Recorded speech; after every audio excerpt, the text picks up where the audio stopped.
Hi, Ideal. So this week's art project for some of my virtual learners is to create art using nature. Now, I want you to Google an artist. His name is Andy Goldsworthy. He creates art just out of nature. So leaves, twigs, branches, rocks and stone, even ice. Pretty cool. So you're gonna go out in nature and try to find objects, rocks, seashells, sand, grass, twigs, and to create some kind of design. Now let's talk quickly about design, okay? These are three things I want you to keep in mind when you're thinking about design. So the first one is pattern. I created a pattern here. This is a spiral pattern, and it goes from a smaller, tighter circle, and then it gets a little bit larger. And so this is the pattern that I've used. After you deal with or work with your pattern and you find out what you want to do, whether it's circles, squares, a pyramid, then you're going to think about color. Now what I've done here is I've arranged my stones going from the darker stones in the middle, and then it gets lighter and lighter as it goes out and around. So that's how you want to play on maybe color. If you take a look at my smartboard, this is artwork by Andy Goldsworthy.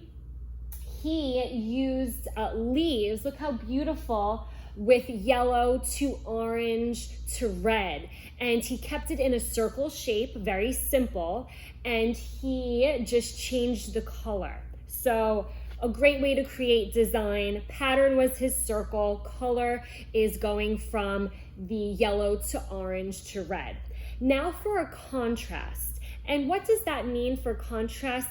Basically, that's two different ends of of something, whether it's big to small, dark to light. And in here, I spaced out my rocks to create more of a distance, more of a contrast in the spacing. So really tight in the middle, and then as it gets around, I spaced it out and it keeps going. If you look at the top picture here, you can see that's something very similar, how all the stones are put together really nicely, and then as it goes around, we space them out more. It might be from small to large. You can change up the colors and contrasts. So maybe you have a color that is red, and then you want to change it to blue, and then red to blue and red to blue if you're maybe using berries out in nature.